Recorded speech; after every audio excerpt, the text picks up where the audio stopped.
बिस्मिल्लाहिर्रहमानिर्रहीम। अस्सलाम वालेकुम।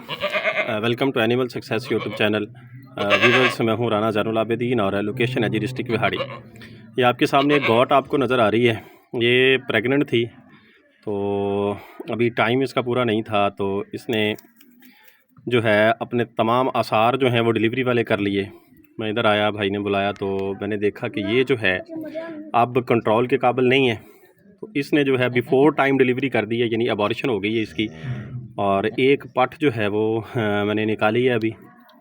बाकी अभी देखते हैं कि क्या इसकी कंडीशन है। बच्चे और भी लग रहे हैं। मैं दिखाना ये चाह रहा हूँ कि यहाँ पे वजूहात क्या होती हैं और इसकी कंडीशन क्या है। एनु उठाई पूरा, एनु बकरी उठाई। ये पट जो इसने अबॉर्ट की है वो ये तकरीबन 3.5 माह की प्रेग्नेंट थी। और ये जो है फीमेल थी, अभी बाल नहीं है। ये भी देख लें कि 3.5 माह में जो है बच्चा इतना सा बना होता है। और अब हम इसकी हवाने की तैयारी से ये आइडिया नहीं लगा सकते कि ये 3.5 माह की प्रेग्नेंट है। ये ऐसे लग रहा है कि जैसे ये पूरे टाइम पे है, लेकिन चूँकि भाई ने इसकी डेट जो है वो नोट की हुई थी।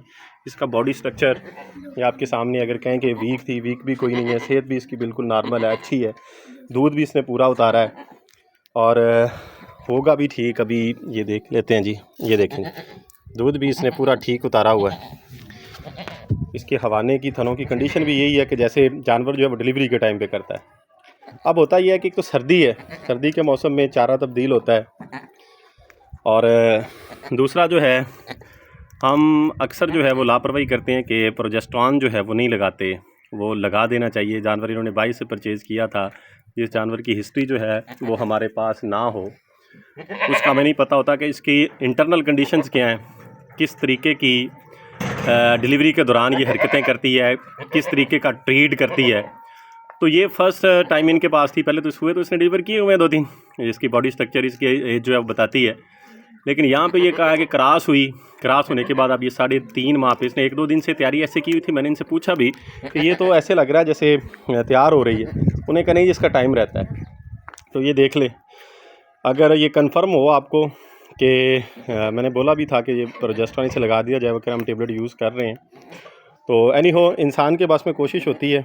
हम जो है जब जानवर जो पहले बच्चे दे चुका है, दूध दे रहा है, जब वो ड्राई कर ले, कंफर्म हो जाए कि प्रेग्नेंट है, उसको प्रोजेस्टेरॉन जो है वो लगा देना चाहिए। और फिर उसको रिपीट भी करना चाहिए 25 से 30 दिन के बाद, 1 माह के बाद। तो उससे जो है काफ़ी हद तक जो प्रेगनेंसी है वो स्ट्रॉन्ग रहती है, मज़बूत रहती है। अदरवाइज़ फिर इस तरह के हालात का हमें सामना करना पड़ सकता है जैसे अब ये हुआ है। तो इसके अलावा फीड जब हम चेंज करते हैं, ख़ास तौर पे सर्दी की बरसीम जब आती है, तो जो फ़र्स्ट टाइम का जो पहला लॉ बरसीम का होता है, इसमें पानी की मिकदार बहुत ज़्यादा होती है। जानवर को, हमला जानवर को उस तरह के न्यूट्रेंट्स नहीं मिल पाते जो उसको रिक्वायर्ड होते हैं। जो प्रोटीन्स, जो मिनरल्स उसको रिक्वायर्ड होते हैं, इस चारे में नहीं होते। तो उस वजह से भी बाज़ दफ़ा जानवर जो है वो अबॉर्ट कर सकता है। तो फ़ीड का ख़ुसूसी ख्याल सर्दी में, ख़ास तौर पे जो जानवर प्रेग्नेंट हैं उनकी फ़ीड का ख़ुसूसी ख्याल करना चाहिए कि हमें जो है उन्हें ऐसी फ़ीड, ऐसी खुराक इस्तेमाल करनी चाहिए जो न्यूट्रेंट से भरपूर हो, जिसके अंदर जो है तमाम के तमाम दरकार मिनरल्स, नमकियात और प्रोटीन जो हैं वो सारे शामिल हों। और इसके साथ साथ जानवर को ये जो प्रेगनेंसी मजबूत करने वाला ट्रीट है, ख़ास तौर पे प्रोजेस्टेरॉन जो है ये देना चाहिए।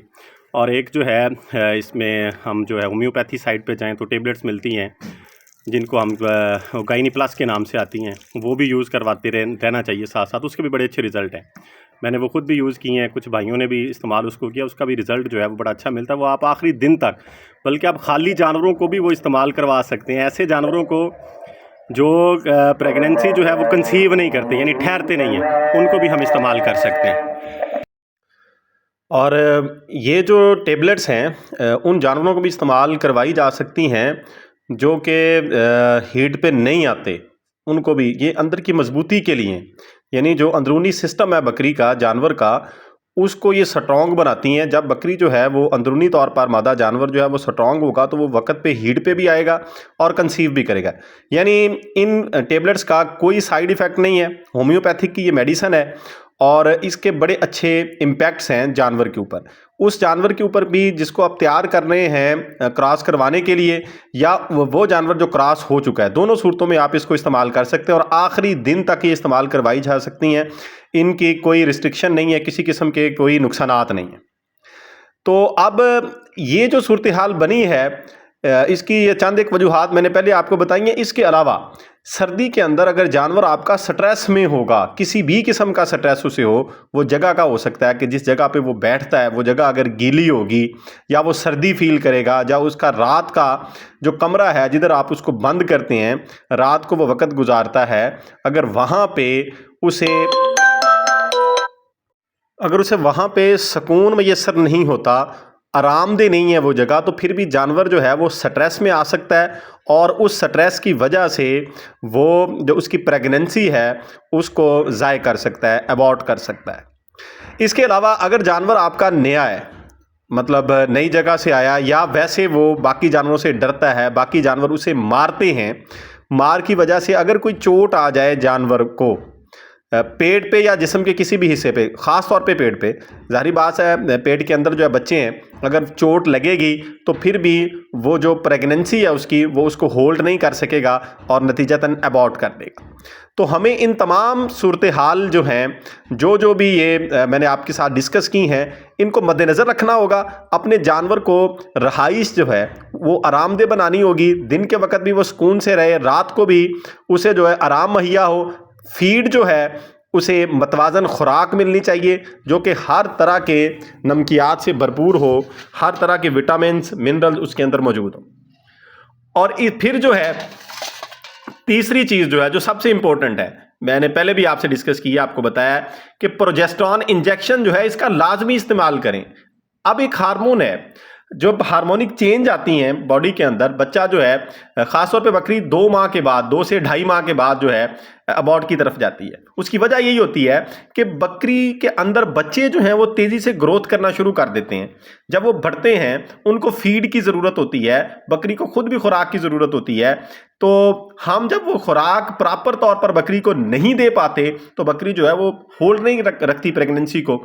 अब देखें, आपको मिसाल देता हूँ कि जब हमारी जान जो है ख़तरे में होती है, लेट्स सपोज अगर किसी इंसान की जान के ख़तरे में है, तो फिर वो हत्तुल इम्कान कोशिश ये करता है कि मैं बच जाऊं, मेरे अलावा जो चीज़ें मेरे पास हैं मैं उनको होल्ड करने की, यानी अगर कोई खुदा ना ख्वास्ता गन पॉइंट पे किसी को लूटता है तो वो इसीलिए अपनी चीज़ें, अपने माल जो है उसके हवाले कर देता है ताकि वो मुझे शूट ना कर दे, मेरी जान बच जाए। तो यहाँ पर बकरी की जान ख़तरे में होती है, तो फिर वो क्या करती है, वो अपनी प्रेगनेंसी को होल्ड नहीं करती, बच्चों को गिरा देती। तो हमें इन तमाम बातों का ख्याल रखना है, क्योंकि एक फार्मर के लिए बच्चे ही सारा कुछ होते हैं।